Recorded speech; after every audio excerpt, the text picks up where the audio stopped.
자, 눈물 없이는 들을 수 없는 펠리세이드 시승기를 시작하겠습니다. 네. 아, 애달다. 아, 슬프다. 너는 어찌하여 그런 운명을 타고났는가, 오 로미오. 진짜 요새 핫합니다. 너무 핫해서 대일 것 같아요. 네.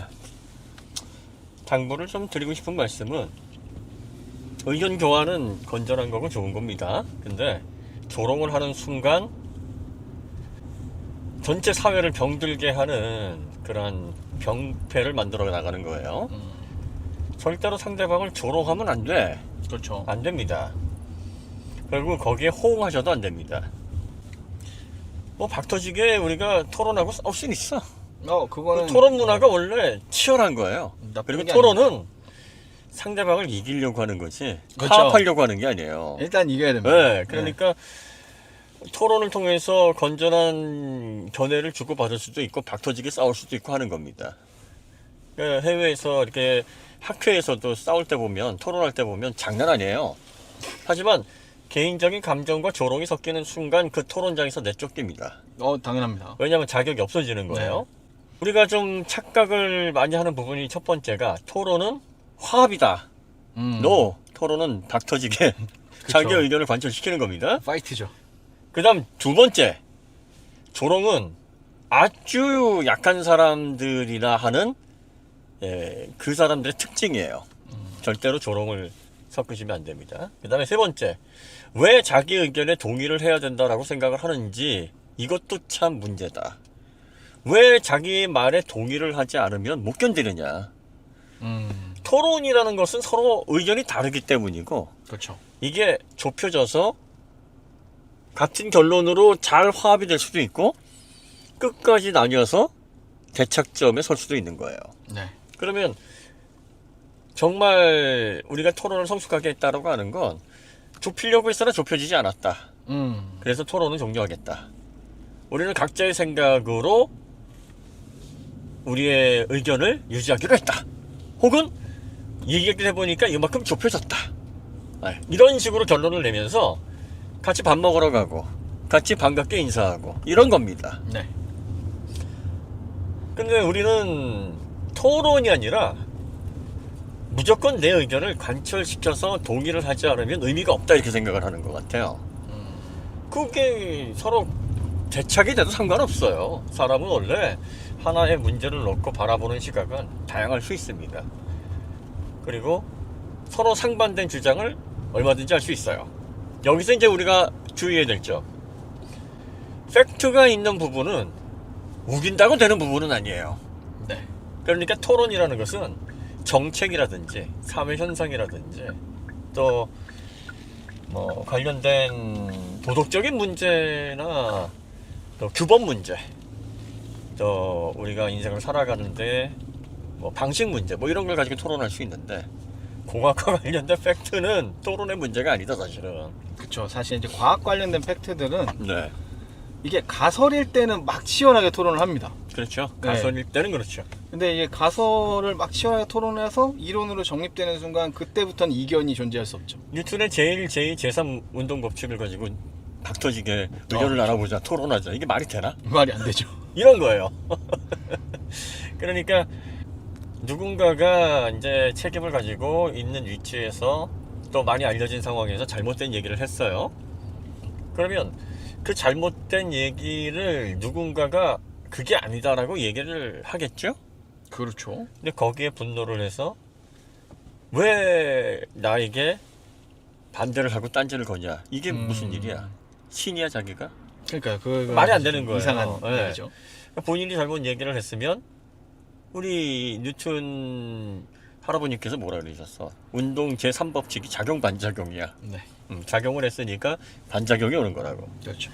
그러면 이제 그걸 성숙하게, 내가 뭐 그런 얘기를 했기 때문에 저런 작용이 일어났구나 해서 서로 의견을 가지고 그냥 그걸 하나의 전체 그림으로 보고 감수를 해야 되는 건데, 이거를 막 자기 딴에는 보정하려고 하거나 나의 의견을 관철시키려고 나에게 동의하지 않으면 내가 가만히 안 있겠다 하면서 막 상대편을 조롱하거나 하는 게, 유튜브가 생긴 이후로 더 그런 것 같아요. 아, 예전에도 왜 블로그라든지 또 뭐 커뮤니티 게시판, 특히 그 왜 예전에 그 DC 인사이드라고 알죠? 아, 네네. 이런 커뮤니티를 기반으로 해서 그런 분위기들이 많이 있었는데, 이제는 영상을 가지고 전달력이 훨씬 더 직관적이잖아요, 영상이. 그렇죠. 그러다 보니까 또 유튜브라는 플랫폼 자체가 과거에는 영상을 사용하려면 돈이 되게 많이 들었다고요. 아, 이 서버비하고 이 트래픽 비용이 엄청났었는데, 유튜브는 그냥 무료로 하는 걸 넘어서 돈도 주잖아. 그렇죠. 다 해주잖아요. 물론 뭐 거기에서 수익을 가져다 가는 거겠지만 어쨌든 엄청난 플랫폼이 나온 거예요. 그러다 보니까 스마트폰 하나만 있으면은 그 90살 먹은 아주 대 큰형님께서도 유튜브를 하실 수 있는 그런 좋은 시대가 됐습니다. 그런 환경적인 요인이 갖춰져 있지만 거기에 대한 부작용이 이제 전문성이나, 또 전문성이라고 하는 게 꼭 뭐 관련 학과를 나오거나 공부를 많이 해서 갖춰져야 되는 것만은 아니고 본인이 노력해서 공부를 하셔도 돼요. 그렇죠. 그런 것들에 대한 사전 준비가 없는 경우에는 혼란을 줄 수 있으니까, 이번에도 펠리세이드 그 하체 부분 관련해 가지고 좀 우려스러운 얘기들이 많이 나가고 있잖아요. 네. 부품 공유 문제라고 막 분위기를 만들어 놓으니까, 투아렉보다 3배 더 비싼 우루스에는 그럼 어떻게 된 거냐? 카이엔에도 폭스바겐 부품들 많이 발견되거든요. 그렇죠. 네. 오죽하면은 투아렉을 가지고 네. 포르쉐 택깔이다라고 하는 오너들도 있어요. 아니 당연하죠. 근데 벤테이가에도 수두룩해. 그러니까요. 투아렉 부품이 많아요. 그러니까 이런 것들을 왜 서로 기준이 똑같아야 되는데, 수입차가 그러면 투아렉이 얼마나 잘 만든 차면 3배, 4배 넘는 차에도 그걸 넣느냐 이렇게 얘기를 하고, 산타페하고 펠리세이드가 1,500만 원 정도밖에 차이 안 나거든요. 네.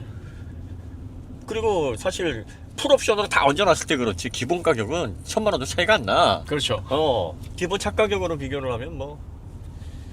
그런데 여기에서 이제 발견이 되면 이제 분돈을 한다라는 게, 이게 우리가 그 법을 뭐라 그래요? 룰이라 그러잖아, 룰. 네. 룰은 어디서 자잖아. 자예요. 룰러. 같은 자로 같이 적용을 해야 되는 겁니다. 같은 잣대로 같게 재야 되는데 그럼 다른 잣대를 가지고 그러니까 다르게 재니까 그러시면은 곤란하다. 그러니까 내로남불을 반대로 적용하는 거지. 국산차가 하면 죽일 짓이고 수입차가 하면 다 생각이. 사실 그 부품 공유가 제일 많은 데가 토요타예요. 토요타의 그 캠리하고 EX 뭐를 비롯해서 토요타의 모델과 렉서스 간에 이렇게 좀 같은 플랫폼을 사용하는 차종을 보면 부품 공유가 말도 못하게 많다고. 거의 같은 차 수준인 경우도 있어요. TNGA가 원래 부품 공유를 최대한 많이 하자라는 전략이에요. 그렇죠. 네, 그래서 이걸 딱 얘기하면은 토요타가 경기 일으키고, 혹시 나를 이런다고. 왜냐면 부품 공유에 있어서 진짜 전 세계적으로 와 저렇게도 공유하는구나라는 예시를 보여주는 것이 토요타거든. 현대도 부품 공유를 많이 하는데 이게 그 대중차에서 다양한 차종을 낼 수 있는 비결이에요. 그렇죠. 왜 이렇게 차종이 많겠어요? 그 일일이 다 하나씩 독자적으로 개발한다가 그건 못하지. 못합니다. 네. 그런데 같은 플랫폼 하에 차종을 많이 선보일 수 있는 건 세단 K3를 만들어 놓고 그 K3 위를 올려서 스포티지를 만들고, 아반떼를 만들어 놓고 위를 올려서 투싼을 만들고, 소나타를 만들어 놓고 위를 올려서 산타페 만들어 놓고, 또 K5 만들어 놓고 위를 올려서 소렌토 만들어 놓고, 거기에다가 이제 좀 더 길이 늘리고 공간 늘려서 펠리세이드가 그래서 나온 거라고. 그렇죠. 그러니까 이렇게 5m가 넘는 5.06m에 9인승까지 나오는 이런 차가 아무리 가격이 많이 올랐다고 해도 기본 4,300부터 시작이잖아요. 그렇죠. 4,300부터 이런 차를 우리가 구입할 수 있다라는 그 배경이 바로 부품 공유, 플랫폼 전략 이런 거에 있단 말이에요. 그러니까 이런 이면을 보고 펠리세이드가 그럼 7천만 원까지 간다는데 아니 옵션을 사니까 그쵸. 토핑을 뭐, 올리니까 토핑이 예전보다 이제 선택권이 많아졌거든요. 기술이 발전하면서. 그러니까요 14,000원짜리 엽기 떡볶이 4만 원도 될 수 있어요. 그렇죠. 어떻게 얻냐에 따라서 배보다 배꼽이 더 큰 시대예요 지금은. 그렇게 해놓고서는 아니 이 7천만 원짜리 차 그럼 되느냐. 7천만 원짜리라고 했을 때는 차체를 얘기하는 게 아니거든요. 그 그렇죠. 비용은. 예, 근데 차체에 대한 얘기를 하면서 그 얘기를 한단 말이에요. 7천만 원이라고. 차체 얘기를 하실 때는 기본 가격을 그렇죠. 놓고 봐야 돼요. 왜냐면 기본 가격일 때도 그 4,300만 원 거기에서 차체를 덜어내는 게 아니라 똑같거든요. 차체를 똑같이 주거든. 네. 하부나 이런 것들 다 똑같이 줘요. 네. 휠 타이어 정도 바뀌고 뭐 살을 걸리냐 안 걸리냐 뭐 이런 차이지. 그렇죠. 근데 7천이라고 하는 게 이것도 이제 막 풀옵션 가격으로 막 비교를 하는 영상들이 많다 보니까 여러분들이 착각을 많이 하시게 되는 거죠. 풀옵션 비교를 하는 이유는 이제 리뷰어들이 전달 드릴 때 이 차의 모든 내용을 전달 드려야 되기 때문에 풀옵션 차량을 리뷰하는 거지. 그렇죠. 이게 네. 차체와 하부를 리뷰하는데 풀옵션 가격을 논한다는 건 좀 맞지 않는. 맞습니다. 그러니까 펠리세이드는 구조를 논할 때 4,300만 원짜리 차예요. 그렇죠. 기준을 잘 잡으셔야 네. 돼요. 왜 4,300만 원이야? 아니 4,300만 원짜리 차를 사도 이 구조를 주니까 똑같잖아요. 4,300만 원짜리라니까? 다른 걸 주는 게 네. 아니니까. 7천만 원짜리가 아니에요. 7천만 원은 나머지 2,700원 옵션으로 다 붙는 거야. 그렇죠. 네. 뭐 이런 것들이요. 뭐 네. 스웨덴 아니 그럼 옵션을 어떻게 안 사? 안 살 수도 있지. 뭐 그건 케이스 바이 케이스니까. 그죠. 사람 맘이죠. 안 사는 사람도 있어요. 네. 사는 사람도 있고 그러니까 기준을 잘 잡으셔야 된다. 이 차는 7천만 원짜리가 절대 아니고 4,300만 원짜리고 4,300만 원의 기준이 뭐냐? 4,300만 원으로 아주 저렴하게 구입해도 여러분들이 하부에서 보셨던 그 구조가 간다. 그렇죠. 그러면 4,300만 원짜리다. 근데 이제 옵션이 많으면 많다고 뭐라 그러시고 적으면 적다고 뭐라 그러시는데 옵션 없으면 진짜 불편해요. 사실 옵션은 옛날에 이 얘기 했었는데 처음에 코나 얘기하면서 막 코나 5천만 원 얘기 나올 때 제가 맞아요.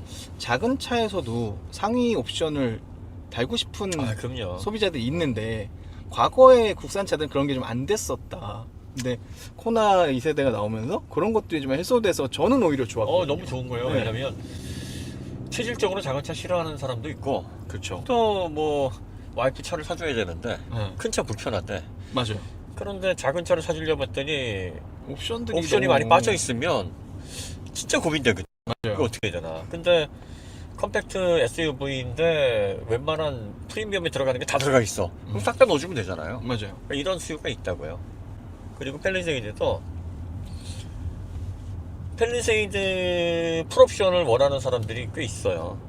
왜 그러냐면 소비자들이 다양한데 이 펠리세이드 풀옵션을 원하는 분들은 좀 이런 분들이 많아요. 더 상위 모델로 갈 수 있는데 이거면 됐다라고 생각을 하시는 분들이에요. 이거면 됐다. 더 비싼 차 사서 뭐하냐. 그런데 경제적으로 그렇게 어렵진 않으니까 그래도 이왕 차 사는 건데 그냥 편의장치 다 들어가 있으면 좋겠다. 아무렴 그렇죠. 왜냐면 이제 몇 가지가 안 돼서 더 상위 모델이나 수입차로 가는 경우도 있거든요. 네네네. 그러니까 이걸 국산차가 이 정도 사이즈가 되고 이 정도 고급스러운 특징들도 잘 갖춰져 있고 하면 펠리세이드 그래 옵션 다 넣고 하면 또 아쉬울 게 없겠네. 그래서 선택하시는 분들이 꽤 계십니다. 그러면 제네시스급 옵션이 다 들어가 있는 게 좋고 그걸 또 원하지. 제조사도 그게 좋아요. 왜냐면 옵션 팔면 많이 남으니까. 그쵸. 마진이 또 쏠쏠하니까. 제조사에서 제일 미워하는 사람이 4,300만 원짜리 그쵸. 그거 사가는 사람이에요. 깡통 사는 사람. 그거 사면 진짜 남지 않거든. 그러니까 풀옵션 구입하시면 아이고 고객님하고 이제 기본으로 사시면 고객님 이러는 거지. 근데 또 체질적으로 그 깡통만 좋아하시는 분들도 계세요. 그런 분들이 진짜 현명하신 분들이긴 해요. 왜냐면 진짜 차 사실 줄 아는 거지. 진짜 나중에 필요한 것만 본인이 사다 타시더라고요. 9인승 모델 타고 있는데 네. 평생 몇 번 안 쓸만한 옵션들도 있어 여기. 그렇죠. 굳이 뭐 이걸 사실 내가 몇 번이나 쓴다고 이거 근데 좋긴 하잖아요. 마음이 푸근하고 이렇게 되면 한 7, 8년 차 바꿀 생각이 안 드니까. 예. 그래서 그런 옵션 부분들을 차 가격에 다 집어넣게 되면 그러면 음식 먹을 때 추가해가지고 예. 그거 트집 잡는 거랑 똑같다니까. 그쵸. 토핑. 그걸로 트집 안 잡잖아요. 네. 우리 딸이 요화정 좋아하는데 아, 요아정 토핑 올리면 되게 비싸죠. 토핑 올리면은 막 4, 5만 원씩 간다니까. 아니 그냥 아이스크림 어차피 똑같은 거 아니냐고 그러는데 그래서 이야 이게 배보다 배꼽이 더 크구나. 자동차 풀옵션은 그나마 양호하다. 그쵸 그쵸. 본품보다 옵션 값이 토핑 값이 더 비싸지더라고요. 네. 예. 저거는 자동차는 그러진 않잖아요. 그쵸. 아직까지는 뭐 펠리세이드 4,300에 옵션 올려봤자 뭐 한 2,000, 한 그렇죠. 3,400 정도 네. 되잖아요. 왜 또 하이브리드 아직 나오지도 않았는데 일반 시승기 하이브리드 풀옵션 가격 7,000을 또 거기다 대입을 하는 거야. 그러니까.